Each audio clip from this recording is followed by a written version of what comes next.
जय श्री राधे।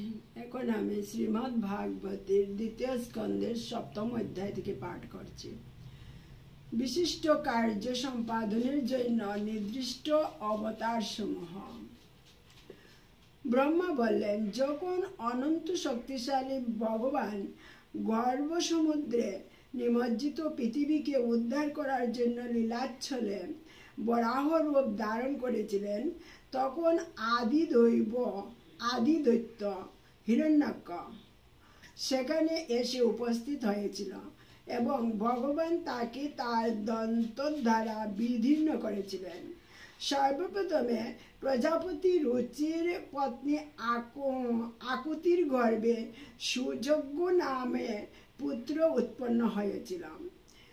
তারপর সুযোগ্য তার পত্নী দক্ষিণার গর্ভে সুষম প্রমুখ দেবতাদের উৎপাদন করেছিলেন। সুষম ইন্দ্রিয়দেব রূপে ত্রিলোকের ঊর্ধ্ব অধ এবং মধ্যবর্তী মহান দুঃখভার হরণ করেছিলেন। ব্রহ্মাণ্ডের দুঃখভার হরণ করেছিলেন বলে মানব জাতির পিতা সায়স্বম্ভু মনু তাকে হরি নামে অভিহিত করেছিলেন। ভগবান তারপর কপিলদেব রূপে প্রজাপতি কর্দম এবং তার পত্নী দেবহূতির পুত্র রূপে 9 জন রমণী সহ বগ্নি অবতার করেছিলেন। তিনি তার মাতাকে আত্মজ্ঞান দান করেছিলেন, যার ফলে তিনি এই জন্মে প্রকৃতির গুণসমূহ পক্ষ থেকে সম্পূর্ণরূপে বিধৌত হয়ে কপিল দেবের প্রদর্শিত পন্থায় মুক্তি লাভ করেছিলেন। অত্রি ঋষি সন্তান কামনা করে ভগবানের আরাধনা করেছিলেন এবং ভগবান তার প্রতি প্রসন্ন হয়ে তাকে প্রতিশ্রুতি দিয়েছিলেন, আমি আমাকে তোমার পুত্র রূপে দান করলাম। ভগবান বলেছিলেন অত্রি মুনিকে।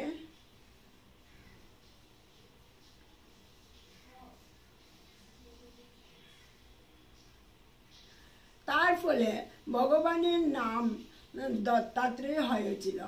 তার শ্রীপাদ পদ্মে পরাগ দ্বারা পবিত্র হয়ে যদু হৈহর আদি নৃপতিগণ ঐহিক এবং পারলৌকিক ঐশ্বর্য লাভ করেছিলেন। বিভিন্ন লোক সৃষ্টি করার বাসনা করে আমি তপস্যা করেছিলাম এবং আমার প্রতি সন্তুষ্ট হয়ে ভগবান তখন চতুষ্ষণ রূপে সনক, সনত কুমার, সনন্দন এবং সনাতন আবির্ভূত হয়েছিলেন। পূর্বকল্পে প্রলয়ে আত্মতত্ত্ব বিনষ্ট হয়েছিল, কিন্তু চতুষ্ষণেরা তা এত সুন্দরভাবে বর্ণনা করেছিলেন যে মুনিগণ তা তৎক্ষণাৎ স্পষ্টভাবে দর্শন করতে সক্ষম হয়েছিলেন। তপশ্চর্য এবং কৃচ্ছ সাধনের নিজস্ব পন্থা প্রদর্শনের জন্য তিনি ধর্মের পত্নী এবং দক্ষের কন্যা মূর্তির গর্ভে নর এবং নারায়ণ এই বিধিবিধ স্বরূপে জন্মগ্রহণ করেছিলেন। কামদেবের সঙ্গিনী অস্পরাগণ তার তপস্যা ভঙ্গ করতে এসে যখন দেখল যে তাদের মতো বহু সুন্দরীগণ তার দেহ থেকে নির্গত হচ্ছে, তখন তারা বিফল মনোরথ হয়েছিল। শিবের মতো মহাবলবান ব্যক্তিরাও তাদের রোষযুক্ত দৃষ্টির দ্বারা কামকে দমন করতে পারেন, কিন্তু তাদের নিজেদের ক্রোধের প্রভাব থেকে মুক্ত হতে পারেন না। শিবের মতো মহাবলবান ব্যক্তিরাও তাদের রোষযুক্ত দৃষ্টির দ্বারা কামকে দগ্ধ করতে পারেন, কিন্তু তাদের নিজেদের ক্রোধের প্রভাব থেকে মুক্ত হতে পারেন না। কিন্তু ক্রোধের অতীত ভগবানের অমল অন্তঃকরণে ক্রোধ কখনো প্রবেশ করতেই পারে না। অতএব তার মনে কিভাবে কাম আশ্রয় গ্রহণ করবে? রাজার সমক্ষে ধ্রুব বিমাতার বাক্যবাণী জর্জরিত হয়ে অপমানিত বোধ করেছিলেন এবং বালক হওয়া সত্ত্বেও কঠোর তপস্যা করার জন্য বনে গমন করেছিলেন। ভগবান তখন ধ্রুবের প্রতি প্রসন্ন হয়ে তাকে ধ্রুবলোক প্রদান করেন। উপস্থিতি এবং উপরিস্থিত এবং অধস্থিত মহর্ষিগণ যার স্তব করে থাকেন। মহারাজ বেন উৎপত্তিগামী হয়েছিলেন এবং তখন ব্রাহ্মণদের বজ্র কঠোর শাপ বাক্যে তার পৌরুষ এবং ঐশ্বর্য দগ্ধ হয়। সে নরকে পতিত হতে থাকলে ব্রাহ্মণদের প্রার্থনায় এবং তাকে পরিত্রাণ করার জন্য ভগবান পৃথু অবতারের তার পুত্রত্ব স্বীকার করেন এবং সর্বপ্রকার শীর্ষ পৃথিবী থেকে দূষণ করেন। মহারাজ নাভি এবং তার পত্নী সুদেবীর পুত্ররূপে ভগবান আবির্ভূত হয়ে ঋষভদেব নামে পরিচিত লাভ করেন। তিনি মনের সাম্যভার লাভের জন্য জড় যোগ অনুশীলন করেছিলেন। এই অবস্থাকে পারম হংসপদ বা মুক্তির চরম সিদ্ধ অবস্থা বলে মনে করা হয়, যে স্তরে জীব তার স্বরূপে অবস্থিত হয়ে পূর্ণরূপে প্রশান্ত চিত্ত হয়। ভগবান আমার অর্থাৎ ব্রহ্মার অনুষ্ঠিত যজ্ঞের হয়গ্রীব অবতার রূপে প্রকট হয়েছিলেন। তিনি সাক্ষাৎ যজ্ঞ এবং তার অঙ্গকান্তির সুবর্ণ স্বরূপ। তিনি সাক্ষাৎ বেদ এবং সমস্ত দেবতাদের পরমাত্মা। যখন তিনি শ্বাস গ্রহণ করেছিলেন তখন তার শ্বাসরন্ধ্র থেকে সমস্ত মধুর বৈদিক স্তোত্র ধ্বনিত হয়েছিল। কল্পান্তে সত্যব্রত নামক ভাবী বৈবস্বত মনু দেখতে পাবেন যে মৎস্যাবতার রূপে ভগবান পৃথিবী পর্যন্ত সর্বপ্রকার জীবাত্মাদের আশ্রয়। কেননা কল্পান্তে প্রলয় বাড়ির ভয়ে ভীত হয়ে বেদসমূহ আমার অর্থাৎ ব্রহ্মার মুখ থেকে নির্গত হয় এবং ভগবান তখন সেই বিশাল জলরাশি প্রদর্শন করে উৎফুল্ল হন এবং বেদসমূহকে রক্ষা করেন। আদিদেব ভগবান কুর্মরূপ ধারণ করে অমৃত লাভের জন্য ক্ষীর সমুদ্র মন্থনকারী দেবতা ও দানবদের মন্থন দণ্ড স্বরূপ মন্দার পর্বত পৃষ্ঠে ধারণ করেছিলেন। সেই পর্বতের ঘূর্ণনের ফলে অর্ধনিদ্রিত অবস্থায় ভগবান কুণ্ডয়ন শোক অনুভব করেছিলেন। পরমেশ্বর ভগবান দেবতাদের মহাভয় দূর করার জন্য ভয়ঙ্কর ভ্রুকুটি দন্ত ও ভীষণ বদনযুক্ত নৃসিংহ রূপ ধারণ পূর্বক গদাহস্তে আক্রমণকারী দৈত্যরাজকে হিরণ্যকশিপুরকে তার উরুদেশে স্থাপন করে নখ দ্বারা তার বক্ষস্থল বিদীর্ণ করেছিলেন। অধিক বলশালী কুমারী যখন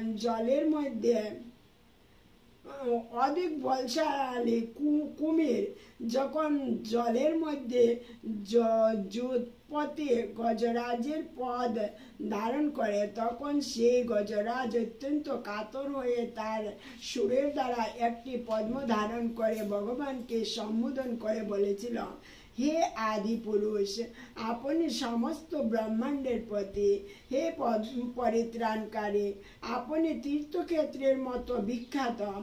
আপনার দিব্য নাম স্মরণ করা মাত্রই সকলেই পবিত্র হয়, তাই আপনার নাম কীর্তনীয়। চক্রপাণী শ্রীহরি সেই শরণার্থী গজরাজের আর্তনাদ শ্রবণ করে পক্ষীরাজ গরুড়ের পৃষ্ঠে আরোহণ পূর্বক তার চক্রের দ্বারা কুমিরের বদন দ্বিখণ্ডিত করেছিলেন এবং কৃপাপূর্বক গজরাজের সুর ধরে তাকে কুমিরের মুখ থেকে উদ্ধার করেছিলেন। গুণাতীত ভগবান অদিতি পুত্র আদিত্যদের মধ্যে বয়সে সর্বকনিষ্ঠ হলেও গুণে সর্বাপেক্ষা শ্রেষ্ঠ ছিলেন। সেই যজ্ঞাধিষ্ঠাতা ভগবান বিষ্ণুর পদনিক্ষেপের দ্বারা ব্রহ্মাণ্ডের সমস্ত লোক অতিক্রম করেন। ত্রিপাদ ভূমি ভিক্ষা করার চলে তিনি বামন রূপে বলি মহারাজের অধিকৃত সমগ্র ভুবন অধিগ্রহণ করেছিলেন। তিনি ভিক্ষার চলে তা গ্রহণ করেছিলেন, কেননা নিগ্রহ এবং অনুগ্রহ করতে সমর্থ জনেরা সব কিছু করতে পারলেও যাচনাভেদী রেখে সৎ পথচারী ব্যক্তিকে ঐশ্বর্যভ্রষ্ট করা তাদেরও কর্তব্য নয়। বলি মহারাজ, যিনি তার মস্তকে ভগবানের পাদধূত জল ধারণ করেছিলেন, তার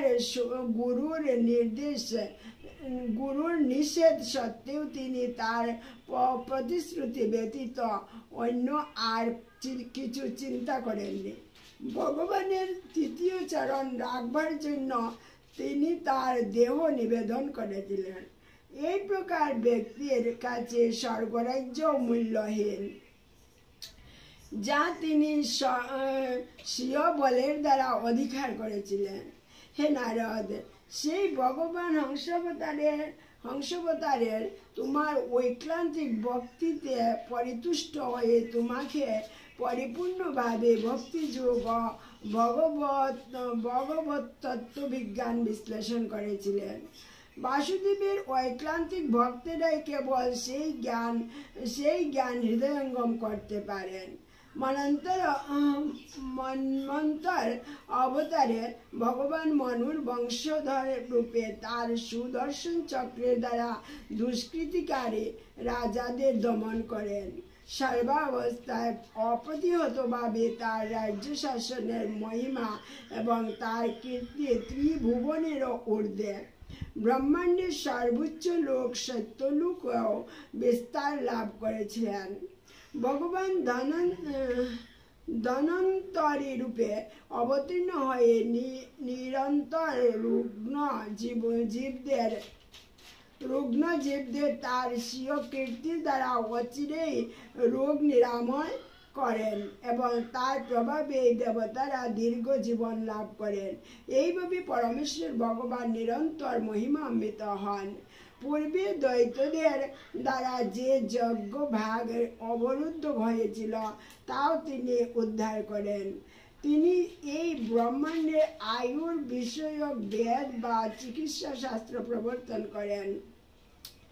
যখন ক্ষত্রিয় নামধারী শাসকেরা পরম সত্যের পথ থেকে ভ্রষ্ট হয়ে নরক যন্ত্রণা ভোগের অভিলাষী হয়েছিল, তখন পরশুরাম রূপে অবতীর্ণ হয়ে ভগবান পৃথিবীর কণ্টক স্বরূপ সেই সমস্ত রাজাদের উচ্ছেদ করেছিলেন। এইভাবে তিনি তার তীক্ষ্ণধার কুঠারের দ্বারা 21 বার ক্ষত্রিয়দের বিনাশ সাধন করেছিলেন। এই ব্রহ্মাণ্ডের সমস্ত জীবের প্রতি অহৈতুকী কৃপার প্রভাবে ভগবান তার অংশসহ মহারাজ ইক্ষ্বাকুর বংশে অন্তরঙ্গা শক্তি সীতাদেবীর প্রতিরূপে আবির্ভূত হয়েছিলেন। তার পিতা মহারাজ দশরথের আজ্ঞানুসারে তিনি তার পত্নী এবং কনিষ্ঠ ভ্রাতা সহ বনে গমন করেছিলেন এবং দীর্ঘকাল সেখানে বনবাস করেছিলেন। অত্যন্ত শক্তিশালী 10 মুণ্ড রাবণ তার প্রতি মহা অপরাধ করেছিল এবং তার ফলে চরমে সে বিনাশপ্রাপ্ত হয়েছিল। পরমেশ্বর ভগবান শ্রী রামচন্দ্র তার প্রিয়তমা সীতার বিরহে ব্যথিত হয়ে ত্রিপুর দগ্ধ করতে ইচ্ছুক হয়েছিলেন। মহাদেবের মতো ক্রোধে আরক্তিম নয়নে রাবণের নগরে লঙ্কার প্রতি দৃষ্টিপাত করেছিলেন। তখন সমুদ্র ভয়ে কম্পমান হয়ে তাকে পথ প্রদান করেছিলেন, কেননা তার আত্মীয় স্বজন জলচর, মরক, সর্প, কুমির প্রভৃতি ভগবানের ক্রোধাগ্নির তাপে দগ্ধ হয়েছিল।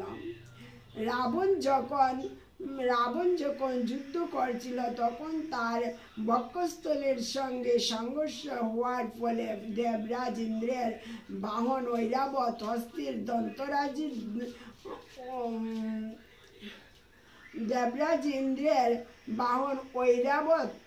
হস্তির দন্তরাজি ভগ্ন হয়েছিল এবং তাদের ভগ্ন অংশসমূহ ইতস্তত বিক্ষিপ্ত হওয়ায় দিকসমূহ আলোকিত হয়েছিল। রাবণ তখন তার শক্তির গর্বিত হয়ে উভয় পক্ষের সৈন্যদের মধ্যে অট্টহাস্য করতে বিচরণ করেছিল। কিন্তু শ্রী রামচন্দ্র সেই পরস্ত্রী হরণকারী রাবণের সেই হাস্যকে তার ধনুকের টঙ্কার মাত্রই প্রাণের সঙ্গে বিনাশ করেছিলেন। পৃথিবী যখন অসুর স্বরূপ নৃপতিদের সৈন্যসমূহের দ্বারা ভারাক্রান্ত হয়েছিল তখন সে ভার অপনোদনের জন্য ভগবান তার অংশসহ আবির্ভূত হন। সুন্দর কৃষ্ণবর্ণ কেশ দাম সহ ভগবান তার আদি রূপে আবির্ভূত হয়ে অলৌকিক কার্যকলাপ সম্পাদন করার মাধ্যমে তার অপ্রাকৃত মহিমা বিস্তার করেন। তার মহিমা কেউই যথাযথভাবে অনুমান করতে পারেন না। শ্রীকৃষ্ণ যে পরমেশ্বর ভগবান সে সম্বন্ধে কোনো সন্দেহ নেই।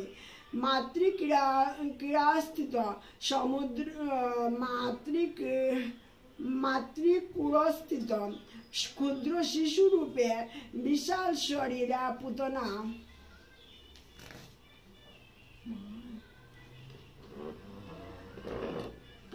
রাক্ষসীর প্রাণবধ 3 মাসের শিশু অবস্থায় প্রাণ পদাঘাতে সকটভঞ্জন হামাগুড়ি দিয়ে গমনপূর্বক গগনস্পর্শী অতি উচ্চ অর্জুন বৃক্ষ যুগলের অভ্যন্তরে প্রবেশ করে তাদের উৎপাটন, এই সমস্ত কার্য স্বয়ং ভগবান ছাড়া আর কার পক্ষে সম্ভব? যখন গোপ বালকেরা এবং তাদের পশুরা যমুনার বিষাক্ত জল পান করেছিলেন, ভগবান তার বাল্য অবস্থায় তার কৃপাপূর্ণ দৃষ্টিপাতের দ্বারা তাদের পুনর্জীবিত করেছিলেন। যমুনার জলকে বিশুদ্ধ করার জন্য তাতে ঝাঁপ দিয়ে তিনি খেলার চলে বিষের তরঙ্গ উদ্গীরণকারী কালীয় নাগকে দণ্ড দান করেছিলেন। পরমেশ্বর ভগবান ব্যতীত কে এই প্রকার অসম্ভব কার্য সম্পাদন করতে পারে? কালীয় নাগকে দণ্ড দান করার পর সেই রাত্রে যখন ব্রজবাসীরা নিশ্চিন্তে নিদ্রামগ্ন ছিলেন তখন শুষ্ক পাতা থেকে বনে দাবানল প্রজ্বলিত হওয়ার জন্য ব্রজবাসীদের জীবন সংশয় হয়ে উঠলে ভগবান বলদেব সহ কেবলমাত্র তার চক্ষু নির্মীলন করার মাধ্যমে তাদের প্রাণ রক্ষা করেছিলেন। এমনি অলৌকিক ভগবানের কার্যকলাপ। গোপরমণী শ্রীকৃষ্ণের মাতা যশোদা যখন প্রচুর রজ্জুর দ্বারা শ্রীকৃষ্ণকে বন্ধন করার জন্য চেষ্টা করতে লাগলেন তখন তাকে বন্ধন করার পক্ষে সে সমস্ত রজ্জুই অপর্যাপ্ত বলে প্রতিভাত হয়েছিল। অবশেষে হতাশ হয়ে সেই প্রয়াস ত্যাগ করলে শ্রীকৃষ্ণ ধীরে ধীরে জিম্বন করার ছলে তার মুখ বাদন করেছিলেন। তখন তার মা তার মুখের ভিতর সমস্ত ব্রহ্মাণ্ড দর্শন করে মনে মনে আশঙ্কিত হয়ে উঠলেও তার পুত্রের যোগমায়ার প্রভাবে তিনি ভিন্নভাবেও আশ্বস্ত হয়েছিলেন। শ্রীকৃষ্ণ তার পিতা নন্দ মহারাজকে বরুণ পাশের ভয় থেকে রক্ষা করেছিলেন এবং ময় দানবের পুত্র যখন গোপ বালকদের পর্বতের গুহায় আটক করে রেখেছিলেন তখন তিনি তাদের প্রাণ রক্ষা করেছিলেন। ব্রজবাসীরা যখন সারাদিন কঠোর পরিশ্রম করার ফলে রাত্রে গভীর নিদ্রায় মগ্ন হতেন তখন শ্রীকৃষ্ণ তাদের চিরজগতের সর্বোচ্চ লোকে উন্নীত করে পুরস্কৃত করতেন। এই সমস্ত কার্যকলাপ অপ্রাকৃত এবং তা নিঃসন্দেহে শ্রীকৃষ্ণের ভগবত্তা প্রমাণ করে। বৃন্দাবনের গোপেরা যখন শ্রীকৃষ্ণের নির্দেশে ইন্দ্রের যজ্ঞ বন্ধ করে দিয়েছিলেন তখন 7 দিন ধরে নিরন্তর মুষলধারায় বৃষ্টি হতে থাকলে বৃন্দাবন ভেসে যাওয়ার উপক্রম হয়েছিল। ব্রজবাসীদের প্রতি তার অহৈতুকী কৃপার প্রভাবে শ্রীকৃষ্ণ তখন 7 বৎসর বয়স্ক বালক হওয়া সত্ত্বেও ব্রজ পশুদের রক্ষা করার জন্য গোবর্ধন পর্বতকে 7 দিন একটি ছাতার মতো এক হাতে ধারণ করেছিলেন। ভগবান যখন শুভ্র চন্দ্রকিরণে উদ্ভাসিত নিশীথে বৃন্দাবনের বনে মধুর সঙ্গীতের দ্বারা ব্রজবধূদের কামপীড়া উদ্দীপিত করে রাস নৃত্য করতে উন্মুখ হবেন তখন ধনাঢ্য কুবেরের অনুচর শঙ্খচূড় নামক দৈত্য সেই ব্রজরমণীদের হরণ করবে এবং ভগবান শ্রীকৃষ্ণ তখন তার দর থেকে মস্তকটি ছেদন করবেন। অম্বল, ধেনুক, বক, কেশী, অরিষ্ট, চানুর, মুষ্টি, কুবলয়াপীর, হস্তি, কংস, জবন, নরকাসুর এবং পণ্ড্রকের মতো অসুরেরা তথা শাল্বীর মতো মহারথী দ্বিবিধ বানর বলবল দন্তবক্র সপ্তবিশ সম্বল বিদুরথ এবং রুক্মী প্রমুখ প্রসিদ্ধ রাজাগণ এবং কাম্বুজ, মৎস্য, কুরু, সৃঞ্জয় এবং কেকয় প্রমুখ মহান যোদ্ধাগণ সাক্ষাৎ শ্রীহরির সঙ্গে অথবা বলদেব, অর্জুন, ভীম ইত্যাদি নামে তারই সঙ্গে প্রচণ্ড যুদ্ধ করবে। এইভাবে নিহত হওয়ার ফলে এই সমস্ত অসুরেরা নির্বিশেষ ব্রহ্মজ্যোতি প্রাপ্ত হবে অথবা বৈকুণ্ঠ লোকে ভগবানের স্বীয় ধাম প্রাপ্ত হবে। কালক্রমে মানুষেরা যখন সংকুচিত বুদ্ধি এবং অল্প আয়ুষ সম্পূর্ণ হবে তখন তাদের পক্ষে বৈদিক যজ্ঞ হৃদয়ঙ্গম করা কঠিন হবে বলে বিবেচনা করে ভগবান সত্যবতীর পুত্র ব্যাসদেব রূপে আবির্ভূত হয়ে যুগের পরিস্থিতি অনুসারে বেদরূপী কল্পবৃক্ষকে বিভিন্ন শাখায় বিভক্ত করবেন। নাস্তিক অসুরেরা বৈদিক বিজ্ঞানে অত্যন্ত দক্ষ হয়ে মহাবিজ্ঞানী ময়দানব কর্তৃক নির্মিত মহাকাশযানে চড়ে গগনমার্গে অদৃশ্যভাবে বিচরণ করবে। তখন তাদের মোহাচ্ছন্ন করার জন্য অত্যন্ত আকর্ষণীয় বুদ্ধ রূপে আবির্ভূত হয়ে তিনি উপধর্ম প্রচার করবেন। তারপর কলিযুগের শেষে যখন তথাকথিত সাধু এবং উচ্চতর 3 বর্ণের সম্ভ্রান্ত ব্যক্তিদের গৃহেও ভগবানের কথা আলোচনা হবে না তখন এবং যখন রাষ্ট্রের শাসন ব্যবস্থা জনসাধারণ কর্তৃক নির্বাচিত শূদ্র অথবা তার থেকেও নিকৃষ্ট স্তরের মানুষদের হাতে ন্যস্ত হবে এবং যখন সাহা সদা বর্ষট ইত্যাদি বৈদিক মন্ত্র আর শোনা যাবে না, তখন ভগবান পরম দণ্ডদাতা রূপে আবির্ভূত হবেন। সৃষ্টির প্রারম্ভে তপস্যা আমি অর্থাৎ ব্রহ্মা এবং প্রজাপতিগণ, তারপর স্থিতির সময়ে শ্রী বিষ্ণু নিয়ন্ত্রণের ক্ষমতা সমন্বিত দেবতাগণ এবং বিভিন্ন লোকের রাজাগণ এবং সংহারকালে অধর্ম রুদ্র এবং ক্রোধী নাস্তিক ইত্যাদি, এরা সকলেই বহু শক্তিধারী ভগবানের শক্তির বিভিন্ন প্রতিনিধি। শ্রী বিষ্ণুর পরাক্রম কে সম্পূর্ণরূপে বর্ণনা করতে পারে? কোন বৈজ্ঞানিক ব্রহ্মাণ্ডের সমস্ত পরমাণু গণনা করে থাকতে পারে, কিন্তু তার পক্ষেও বিষ্ণুর বীর্য গণনা করা সম্ভব নয়, কেননা তিনি তার ত্রিবিক্রম অবতারে এই ব্রহ্মাণ্ডের সর্বোচ্চ লোক সত্যলোকেরও ঊর্ধ্বে প্রকৃতির 3 গুণের সাম্য অবস্থা পর্যন্ত তার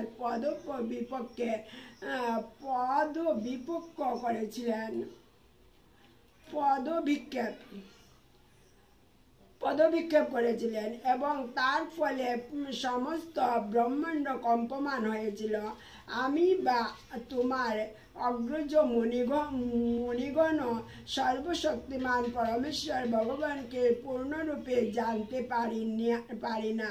সুতরাং আমাদের পরে যাদের জন্ম হয়েছে তারা কিভাবে তাকে জানবে? ভগবানের প্রথম অবতার শেষ সহস্র বদনে এবং গুণাবলী নিরন্তর গান করেও এখনো পর্যন্ত তার সীমা পাননি। যারা নিষ্কপটে পরমেশ্বর ভগবানের শরণাগত হয়েছেন তারা ভগবানের বিশেষ কৃপার প্রভাবে দুস্তর ভব সমুদ্র উত্তীর্ণ হতে পারেন এবং ভগবানকে জানতে পারেন, কিন্তু যারা কুকুর শৃগালের বৈক্য এই জড় দেহটির প্রতি আসক্ত তারা কখনোই তা পারে না। হে নারদ, যদিও ভগবানের শক্তি অজ্ঞেয় এবং অপরিমেয়, তথাপি তার শরণাগত হওয়ার ফলে আমরা জানি কিভাবে তিনি তার যোগমায়ার দ্বারা কার্য করেন। এইভাবে ভগবানের শক্তি, তুমি ভগবান শিব, তুমি মানে ব্রহ্মা, তুমি ভগবান শিব, দৈত্যশ্রেষ্ঠ প্রহ্লাদ, শাসমু মনু, তার পত্নী শতরূপা, মনু সন্তান প্রিয়ব্রত, উত্তানপাদ, আকুতি, দেবহূতি, প্রসূতি, প্রাচীন বর্ণে ঋভু, বেনের পিতা অঙ্গ, মহারাজ ধ্রুব, ইক্ষ্বাকু, ঐল, মুচকুন্দর, মহারাজ জনক, গাধি, রঘু, অম্বরেশ, সগর, গয়, নহুষ, মান্দাতা, অলর্ক, শতধনু, অনু, রন্তিদেব, ভীষ্ম, বলি, অমূর্তরয়, দিলীপ, সৌভরী, উথঙ্ক, শিবিক, দেবল, পিপ্পলাদ, শাশ্বত, উদ্ধব, পরাশর, বুরিসেন, বিভীষণ, হনুমান, সুখদেব গোস্বামী, অর্জুন, অরিষ্ট সেন, বিদুর, শ্রুতদেব ইত্যাদি ব্যক্তিরা অবগত আছেন। শুদ্ধ ভক্তির শরণাগত হওয়ার ফলে এবং ভক্তি যুগে তাদের পদাঙ্ক অনুসরণ করার ফলে স্ত্রী, শূদ্র, শূন, সবর্ণ আদি পাপজীবীরাও, এমনকি পশু পাখিরা পর্যন্ত ভগবত তত্ত্ব বিজ্ঞান অবগত হয়ে মায়ার মোহময় বন্ধন থেকে মুক্ত হতে পারে। ব্রহ্ম উপলব্ধি সুগ্রহিত অসীম আনন্দে পূর্ণ। তা অবশ্যই পরম পুরুষ ভগবানের পরম পদ। তিনি নিত্য ক্ষোভ রহিত এবং অভয়। তিনি জড় পদার্থের বিপরীতে পূর্ণ চেতনাময়, নির্মল এবং বেদ রহিত। তিনি সমস্ত কারণ এবং কার্যের পরম কারণ। তার সকাম কর্মের উদ্দেশ্যে যজ্ঞ অনুষ্ঠানের প্রয়োজন হয় না এবং মায়া তার সামনে অবস্থান করতে পারে না। এই প্রকার অপ্রাকৃত অবস্থা জ্ঞানী অথবা যোগীদের মতো কৃত্রিমভাবে মনকে সংযত করার, মনোধর্ম প্রসূত জল্পনা কল্পনা করার অথবা ধ্যান করার প্রয়োজন হয় না।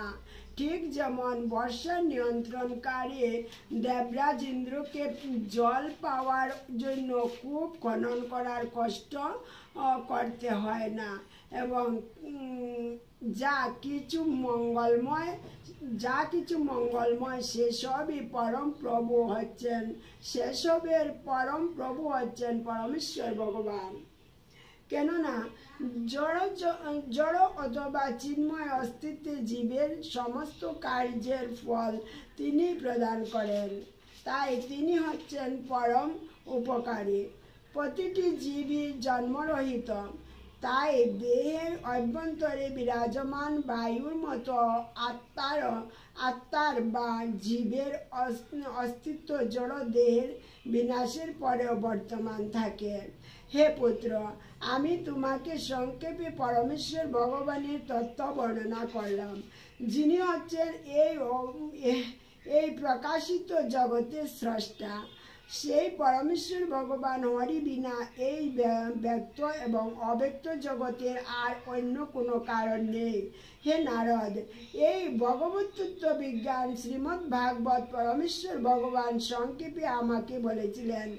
এই ভগবতত্ত্ব বিজ্ঞান হচ্ছে তার বিভিন্ন শক্তির সমন্বয়ের বর্ণনা।